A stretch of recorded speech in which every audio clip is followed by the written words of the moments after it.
پیارے بچوں، پریم نگر ایک بہت ہی خوبصورت علاقہ ہے۔ اس کے پیچھے پہاڑ اور اس کے اندر سرسبز درخت اور پودے ہیں۔ یہاں پر دو دوست مہرام اور چندو رہتے تھے۔ مہرام چھوٹے قد کا تھا جبکہ چندو کا قد لمبا اور اونچا تھا۔ ایک دن چندو نے مہرام سے کہا، ہم جنگل میں سیر کے لیے چلتے ہیں۔ مہرام نے چندو کی بات مان لی اور وہ دونوں باتیں کرتے ہوئے جنگل کی اور بڑھنے لگے۔ پریم نگر سے جنگل کافی فاصلے پر تھا، مگر دونوں دوستوں میں خوب گپ شپ ہوئی اور وہ باتیں کرتے ہوئے جنگل کا راستہ جلد ہی طے کرنے لگے۔ باتیں کرتے کرتے وہ ایک ایسے علاقے میں پہنچے جہاں پر رات کا سمے ہو رہا تھا۔ یہاں پر چاند اپنے فل جوبن پر تھا جبکہ ستارے بھی بہت زیادہ جگمگا رہے تھے۔ یوں آسمان کا منظر بہت ہی دلکش اور سندر ہو رہا تھا۔ ایسے میں چاند کی روشنی جب پیڑوں پر پڑتی تو پیڑ اور بھی زیادہ سندر لگتے۔ پاس ہی میٹھے پانی کا بھی ایک کنواں تھا۔ دونوں دوست وہاں پر بیٹھ کر باتیں کرنے لگے۔ مہرام نے چندو سے کہا، چندو، یہ کتنی پیاری اور سندر جگہ ہے۔ چندو بولا، ہاں، یہ واقعی ہی بہت پیاری اور سندر جگہ ہے۔ ہم ایسا کرتے ہیں، رات کا سماں یہیں کاٹتے ہیں، جبکہ صبح ہوتے ساتھ ہی ہم جنگل کی اور نکل جائیں گے۔ وہاں ہمیں اگر کوئی شکار ملا تو ہم اس کا شکار کریں گے اور واپس اپنے گاؤں کی طرف پلٹ جائیں گے۔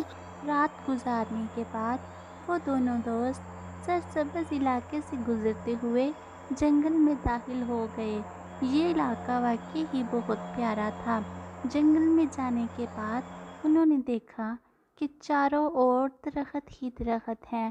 وہ دونوں باتیں کرنے لگے۔ چندو بولا، ہماری دوستی بھی اس قدرتی چیزوں کی طرح بہت خوبصورت ہے۔ جب بھی کبھی مشکل وقت آئے گا، میں تمہاری ضرور مدد کروں گا۔ رام نے کہا، میں بھی ایسی ہی سوچ رکھتا ہوں۔ وہ دونوں شکار کے لیے ادھر ادھر دیکھنے لگے۔ ایسے میں چندو کی نظر شیر پر پڑی اور وہ خوف زدہ ہو گیا۔ مہرام نے بھی شیر کو آتے ہوئے دیکھ لیا تھا۔ چندو جلدی سے نیچے بیٹھ گیا اور شیر سے بچنے کے لیے ترکیب سوچنے لگا، جبکہ مہرام اداس کھڑا ہو گیا۔ اس کے ذہن میں شیر کے خوف سے کوئی بات نہیں آ رہی تھی۔ اچانک چندو اٹھا اور گھنے درختوں کی طرف بڑھنے لگا، جبکہ اس نے چھلانگ لگا کر درخت کی ٹہنی کو پکڑا اور درخت کے اوپر چڑھ گیا۔ شیر سے بچنے کے لیے اس کے ذہن میں یہی ترکیب آئی تھی۔ مہرام یہ دیکھ کر بہت افسردہ ہو گیا۔ اس نے چندو سے کہا کہ وہ اس کی مدد کرے ورنہ شیر اسے کھا جائے گا، مگر چندو نے اس کی کوئی بات نہیں سنی۔ شیر کے خوف سے ڈر کر مہرام زمین پر لیٹ گیا اور اپنی سانسیں روک لیں۔ شیر سے بچنے کے لیے اس کے ذہن میں یہ اچانک سے ایک آئیڈیا آیا۔ اب وہ زمین پر سانسیں روک کے لیٹا ہوا تھا کہ شیر وہاں پر آ گیا۔ شیر بولا کہ آج تو میرا شکار انسان ہوگا اور میں مزے سے اس کو کھاؤں گا۔ اس کو سوئے ہوئے پتہ بھی نہیں چلے گا کہ اس کو کسی شیر نے آ کر کھا بھی دیا ہے۔